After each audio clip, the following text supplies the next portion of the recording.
still alive, let's hit the dance floor. Don't work too hard, might break a backbone. Return of the Mac, the king is back though. Corvette and cash, I never like those. She saw the stone, you know how that go. Fatality, my diamonds that cold. So cool. Hello, how are you guys? I would not assume that people know me.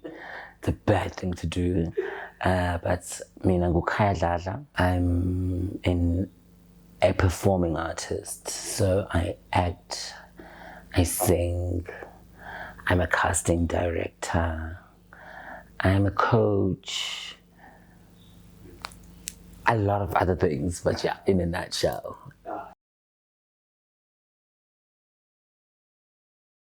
Weird enough not, but I do respect the people who are. If today I'm being paid to be called she, I'm gonna be called she. If today is being paid to be called he, for me, I wouldn't say it identifies who I am. So any pronoun, for as long as it's not coming from a place of disrespect or derogatory, but if feeling like ukhuluma no she, feeling like ukhuluma no he, no they, no them, yeah.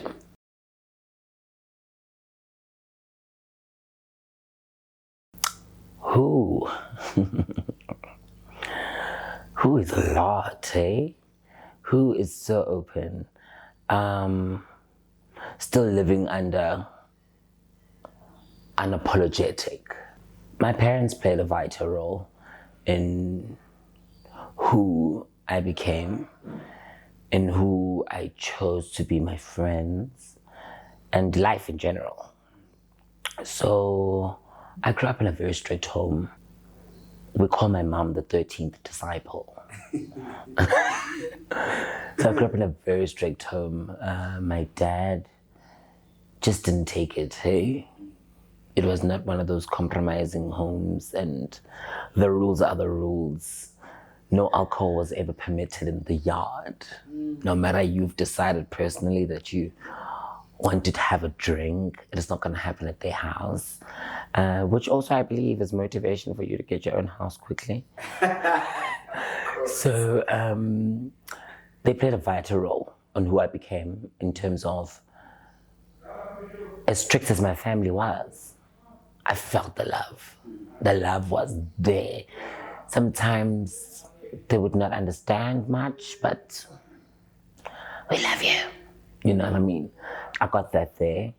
And throughout my entire journey, I mean, I've had different mentors from a very young age, to a point where some people today don't even know they were the reason certain directions in my life happened. I remember in primary school, me being a performer and a stage person. It was not really focused on, but it was beneficial for the school in terms of special assemblies, you know. It's Arbor Week. Kaya's gonna remember this poem. Just give it to Khaya. Today, he'll say it at the assembly tomorrow, you know. Kaya's gonna create a dance for us, you know. Don't chop the trees. Can't you make a song? You know what I mean? It worked for their benefit, and also keeping the school on the newspapers, you know what I mean?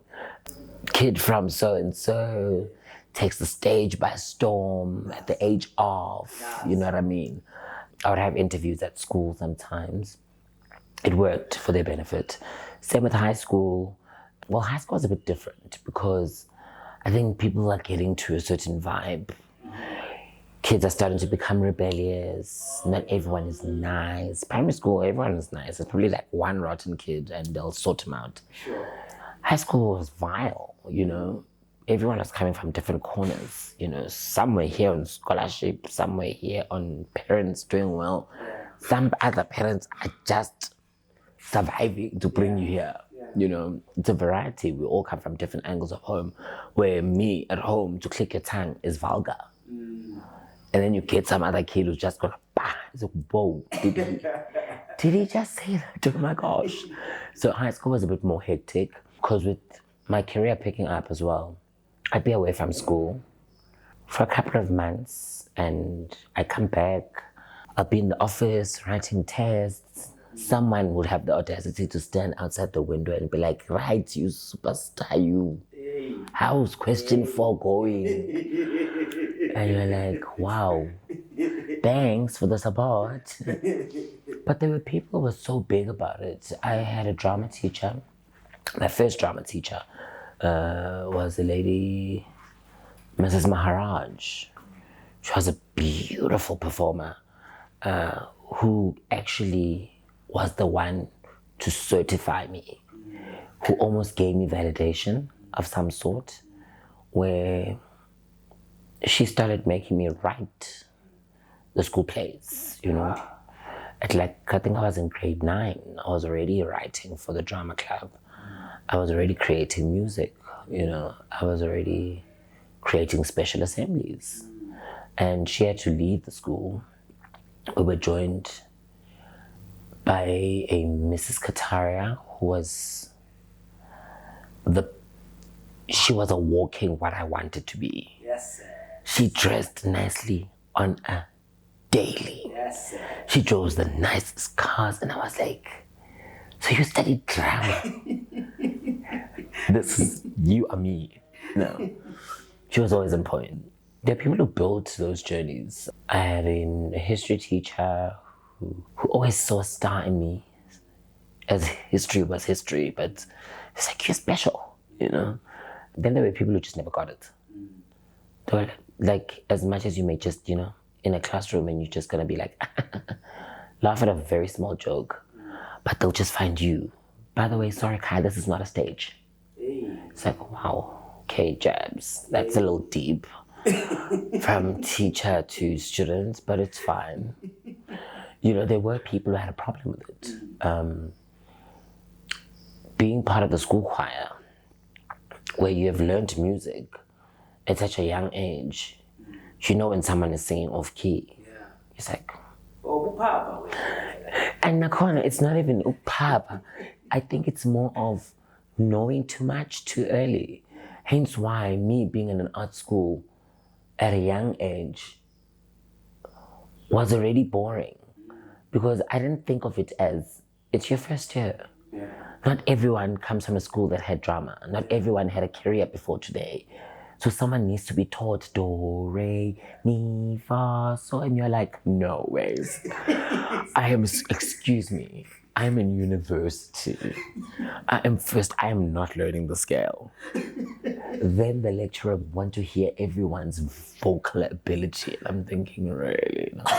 I think I already played keys at that time. He'll be like, can you please sing this? La la la la la la la la. I'm like, no ways. This is not what I'm here to do. We do diaphragm exercises. And I'm thinking, no ways. I think I was like 9 when I met this, you know what I mean? So it was a difficult point, because knowing too much can be dangerous. Yeah. So I had to get out of that space for me to learn. I was not gonna learn. I was probably gonna be rebellious. I was probably gonna be a know-it-all. I was probably gonna annoy, if not stop the others from learning. That's how I ended up not studying drama or music. But crazy enough, my career was an academy. Career is still an academy. I'm still learning till today. I mean, there is no way you can work with someone like Mungeni Ngema and walk out the same. It is impossible. You get to Mungeni Ngema, you need to have a notepad for rehearsals, because he's gonna open a 2-hour class on the spot. And he's gonna expect you to know all of this in the next class. And he's gonna expect you to use this in the next rehearsal. So it was always school for me. I've met some amazing giants who come from people like Mungeni Ngema, the Somizes of this world, the Cindy Dlatus, the big names, Baby Pele, who today still have careers. You know what I mean? Because there's no way you come out the same when you meet people like that. There's no way you come out the same when you meet people like the Dumandlovus of this world, when you meet the Lebu M's of this. You have to walk out with something.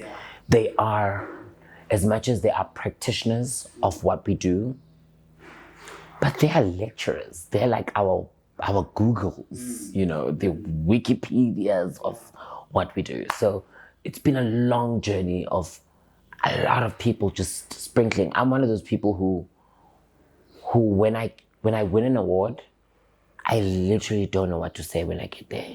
Because there's so many. Because I need like a day Yes. to break it down. Yeah. But it's always a thank you to everyone who said yes to this kid. Yeah. Because it's an industry of a lot of no's. Yeah. It's just those few people who give you a yes. I'm not fault. It is. You know what I mean? I've met so many people who say, this thing of rejection, it doesn't sit well with me. Rejection is not nice. But how would you get a no if you don't know? How would you get a yes if you don't know how to fix your no? Because it's like, okay, so I went to the auditions, I didn't get casted. Why?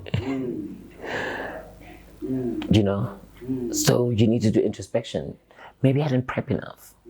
Well, I did give myself 2 days. Maybe you needed a week, So practice makes perfect. I'm still learning how to act till today. It is, I think, one of the hardest jobs I've ever had, because you're spending 90% of your time being someone else, being called someone else. You have to channel emotions. So every day you meet different people who shape. You meet actors who believe they are the best. Yeah. And you're like, I wonder when am I gonna get like that? I don't think I ever will. Because till today, I don't know if I will ever retire. Yeah. I don't do well with not working. As much as the holiday life suits me. But I think I'm one of those people, if I didn't work, I go crazy. Crazy enough, I was conscious of my sexuality because of the homophobia. Okay. So I never knew what was happening. Why are people saying such mean things? Why are people being so horrible? I never took it as a thing. Like, it was never a thing until someone made it a thing. Until someone had something really nasty to say. Then I'm like, okay. I think that's when my spiritual part came in. Yeah. Okay, God, really, if you love me, why would people say such horrible things? Why would they want to hurt me so much? It was the craziest thing. That's when I started praying, and I started fasting, and I started saying, what? So when I was in primary school, me and my sister had a driver for the first 2 years of our schooling. I think from grade 1 to 2. Then it became an extreme sport for my parents. And then we joined the lift club.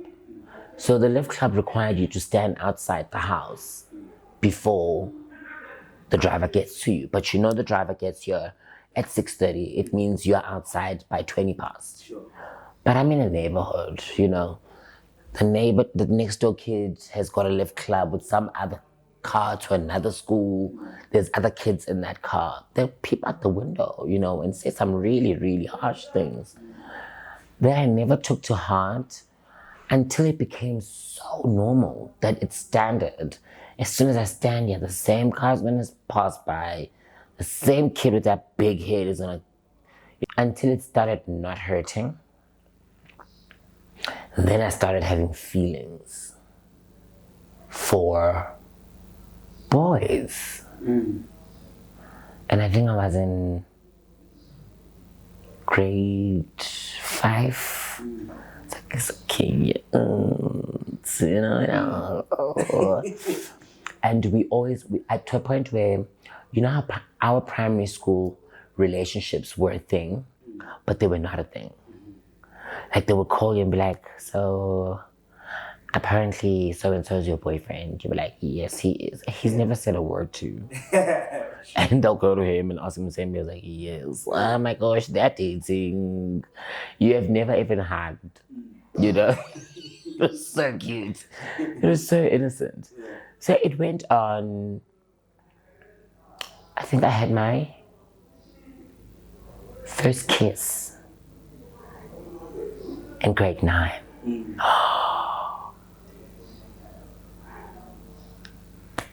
Wow. Yes.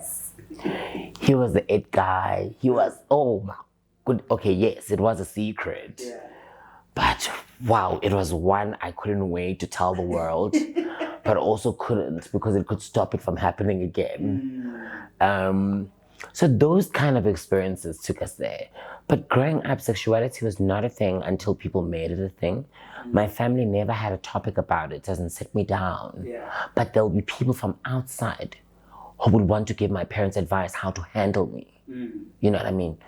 Someone would walk in, my sister had the same problem. They sorted it out. And at that time, you can hear this conversation, but you're thinking maybe it's not about me. Yeah. Is she talking about me? No, shame. Let me send her biscuits. I'm like, hi, biscuits. You know? But there were just people out there, out to get you. And I just stuck it out. I mean, I'm best friends today with people who would say things like, I was so scared of you. I didn't know you were this cool. And I'm like, what did you think? You know, and crazy enough, I've got more straight friends than gay friends. Because I believe in sexuality not being a job. So you can't be known for being gay. I always respect a great actor who so happens to be gay, a great musician who so happens to be gay, a lawyer, a doctor. I need you to have something besides your sexuality as a job. So I think that's why even the space I'm in, my friends, my circle, there must be something you're really good at. Yeah. And then you are gay. For me, it's breathing. Yeah. I don't think it requires so much attention. I don't think it requires so much of a topic. Yeah. I mean, South Africa has made it a pandemic. Yeah. You know what I mean? Like, it's like, are you also gay, dude? Yeah, he's gay. Get over it. Guys, why didn't he tell me he was gay? Why? What was it gonna change? Were you gonna get paid more at work? Were you gonna look better? Were you gonna dress nicer? Like, what's it helping? So, for me, it has never been a thing. So, hence why I grew out to be so unapologetic about it. However, going through the shows that I've been through and playing the characters I've played,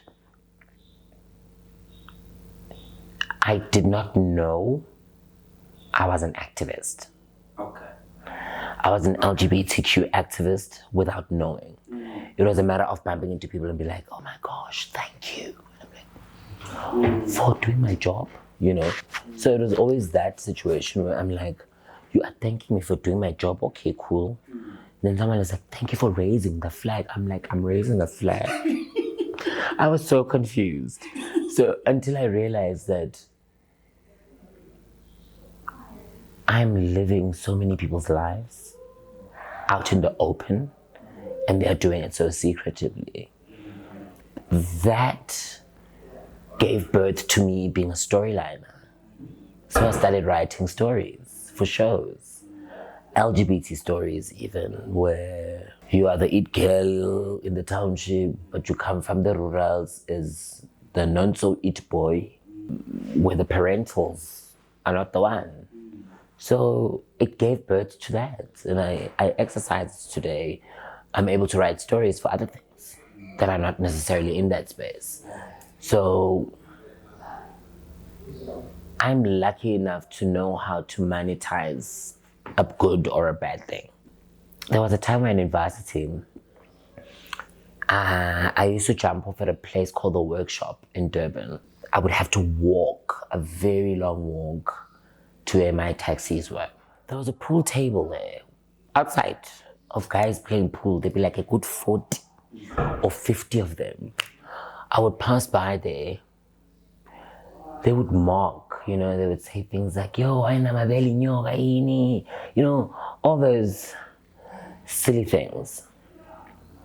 And then I realized that, okay, wow, I'm gonna be here for quite a while. I mean, I'm in school. So I'm gonna be jumping off here every day. So how do we turn this around? I mean, I stopped and thought about it. A group of really grown men, these are not boys, but just me passing by. I'm stopping a game. No, man, I'm dope. Yeah. And I gave them a show every day. I would literally walk by like this. Yes. I'm like, you want it, right? And then when I'm done, they get back to the game. So I give them a young advert, a young ad break in between, a young interval. Yeah. So you know what I mean? Some people celebrate you in disguise. Learn how to turn your hate into love. Because the fact that someone invests their time to hate you so much, they love you. They adore you. The people who climb on a comment and say, look at this, what is this? He took 2 minutes of his time to deal with you. You are important as hell. Yeah, take it in, it's yours. That person's a fan.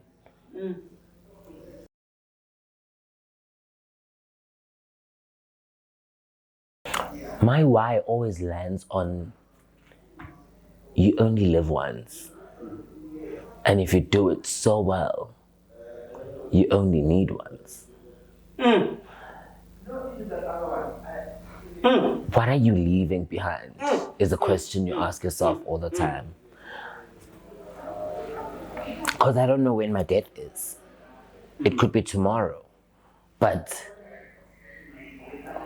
what did you leave behind? Did you change lives? So that's why I cannot live a life of apologizing.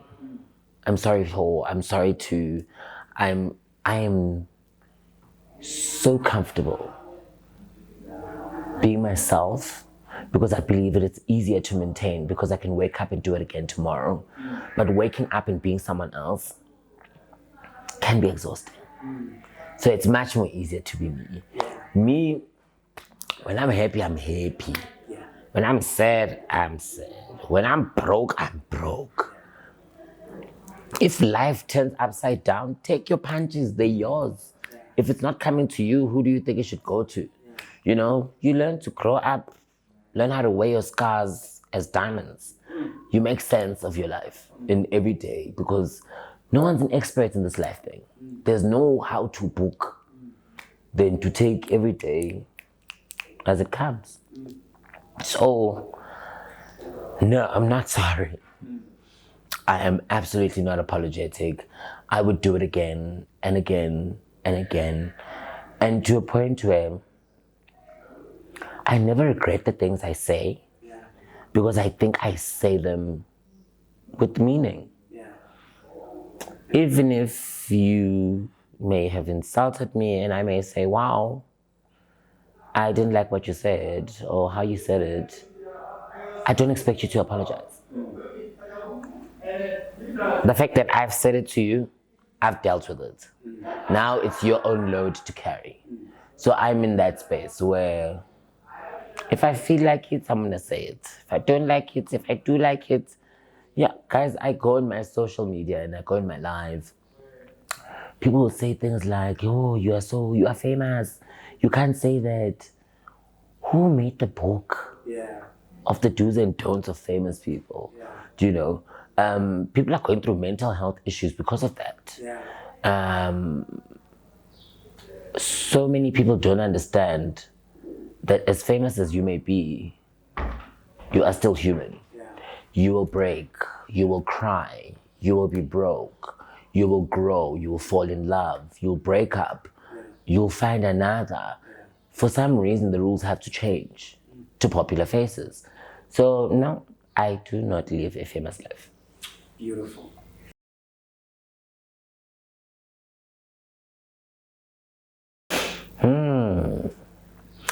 For me, it's every day. It's every day because I get some really awesome inboxes on my Instagram and my Facebooks and Twitter, and someone would say something as crazy as, Khaya, I want to come out to my family. How do I do it? When should I do it? Who said anything about coming out being part of the list? Why, if you are part of the LGBTQ, you have to come out? Why don't straight people come out? Isn't it not the same? Why do a gay man have to come out? But guys, he must come out. Why? Come out, why? Why do you owe anyone to come out? So I always say this to people, because another thing is, there are people who to speak of coming out to their families. My advice that I usually give to those people, it's a very selfish advice. Handle you. If you're still living under your family's shelter, they are still paying for your life, maybe your school fees, or even if they're paying for your apartment, you must handle it very carefully. I always say gain independence first. Be independent,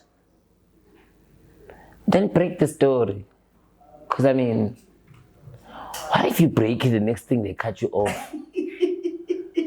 Can you imagine being a broke, homeless gay? No. Gain your independence. Let them pay for your school fees. You grow in success. If you want to push it as far as your masters, let them pay for it. Until you are fine, you have your own place. Just on a random Christmas lunch. Guys, nyazi ukuthi gay. Never fire. Back to sender. They can kick you out, but darling, you're going back to your house. And you have enough money. And they'll probably not kick you out, but you're probably going to be taking care of some other things. So I always say, do it very selfishly. Take everything you can while you still can. Then drop the bomb. For now. So okay, when why? Let them pay for school fees. Let them pay. Give you money to give it. Gain independence. Drop the bomb. On your gogo's birthday even. Guys, did I not tell you this? You know what I mean? I always say it's a very selfish act, but because you don't know how people can react, and you don't know the influence they have, you know what I mean?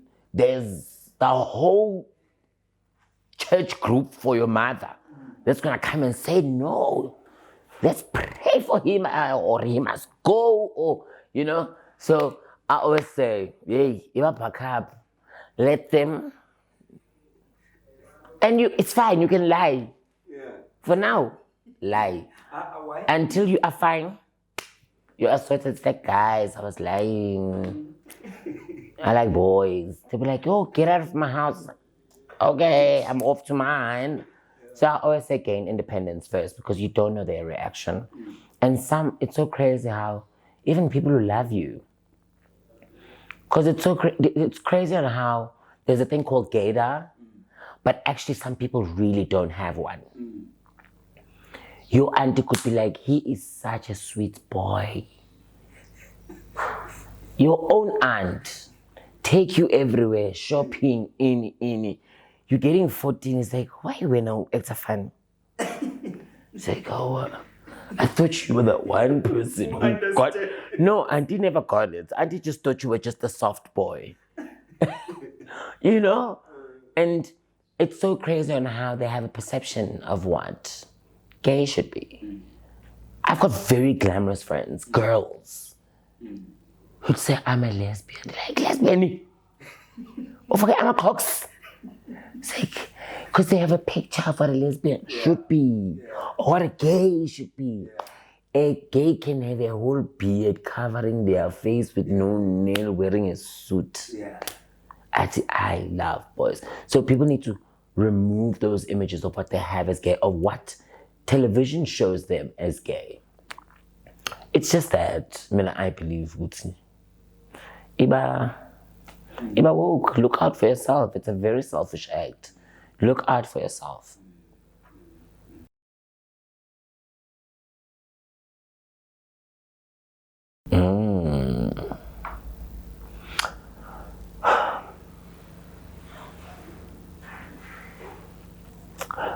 Do you know, I was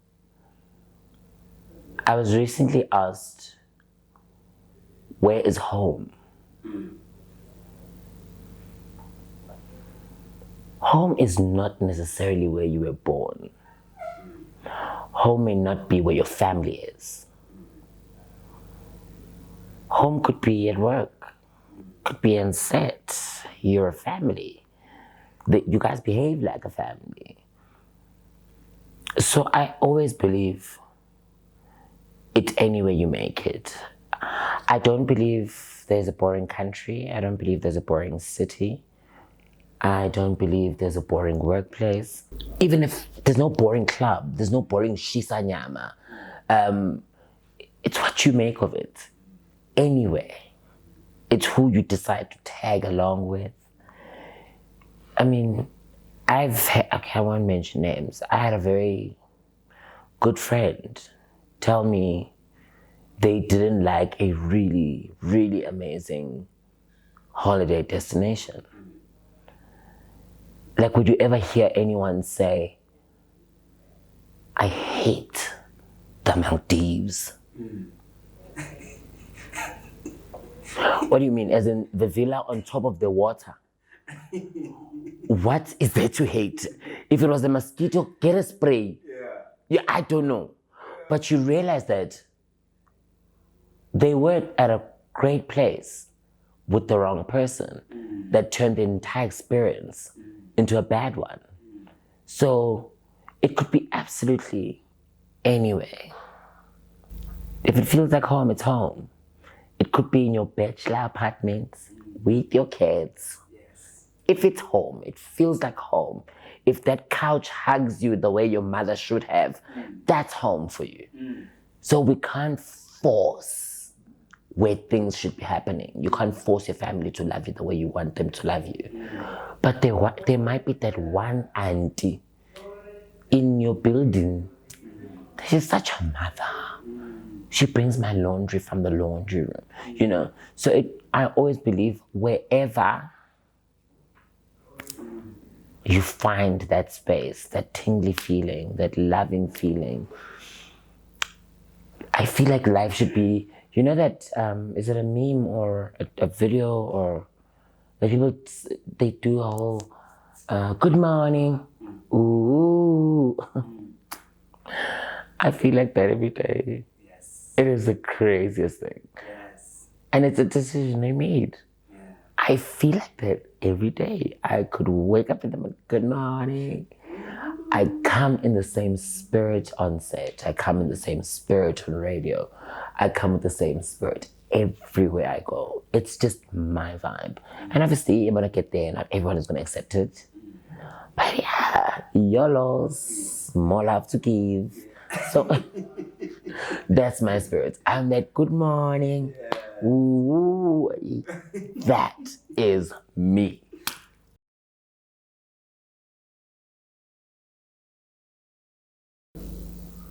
Time is precious. The reason why they say time heals all wounds, they actually mean it.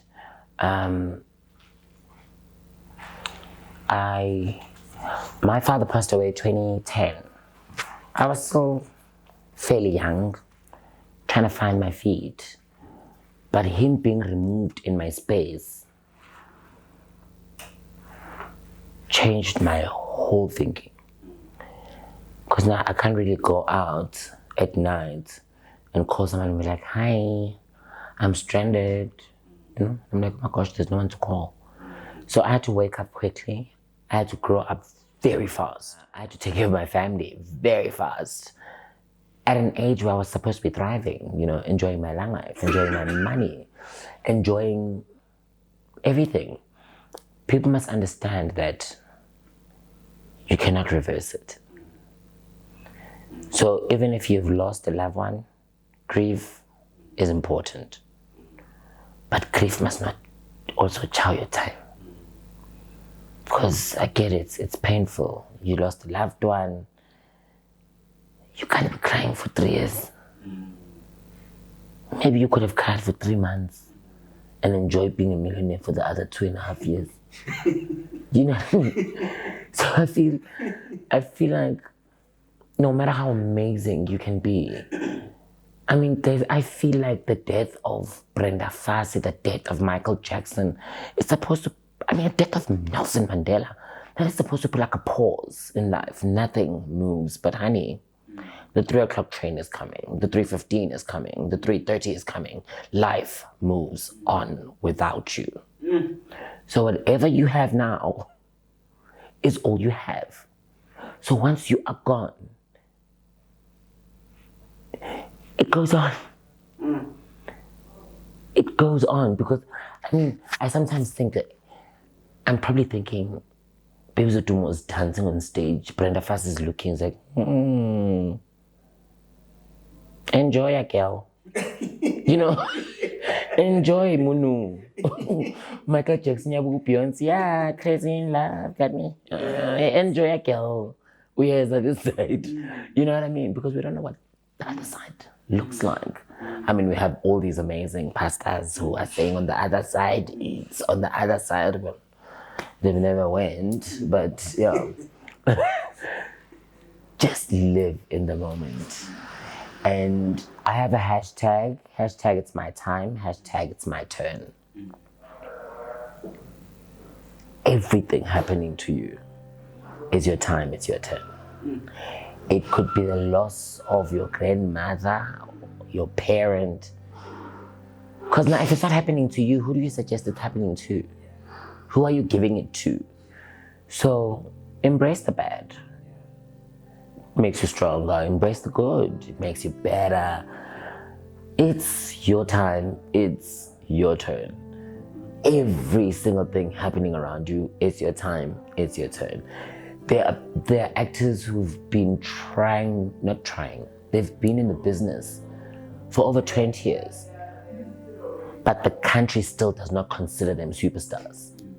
And then one kid with one TikTok video blows up the internet, everyone is forgotten about. Use the moment. Because if that kid doesn't celebrate that blow up, it might last for just a month. It can last for 10 years. We don't know how long it's going to be. So utilize it every chance you have. Play with that chance. Enjoy it. Embrace it. You could be as rich as Mom Keitha tomorrow, and you are broke in the next year.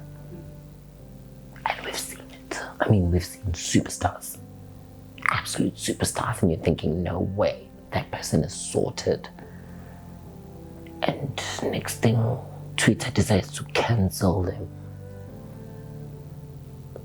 So make sure you respect time. Make sure you can account for your time. The day has 24 hours, and already a lot of people have slept for 8. Because I've always said it. I mean, people never understand. I say, I need 3 hours of sleep. Not just for my body to program itself brand new. But if I ask you, how many hours do you sleep a day? What would your answer be? 6. Which means you've slept for 6 years of your life. You know what I mean? It is the craziest thing. So out of your age, you have 6 years you cannot account for already, and that's by force. We have to sleep. You have to sleep. So whenever you are awake, account for your time. You can't repeat it. You can't take it back. The mess up you made yesterday, you can't fix. With time, it's gone.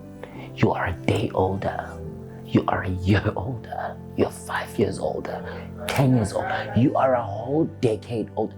Guys, I remember my first day at grade 8 like it was last month. How long ago was that? Do you know what I mean? They must respect time. We don't have a lot of it because we don't know how long we have of it. Yeah. So treat it like we don't know. It could be the end today, it could be the end next. So time, respect, time, and you won't be youth forever. It's very cool. Look at. Thank you so much.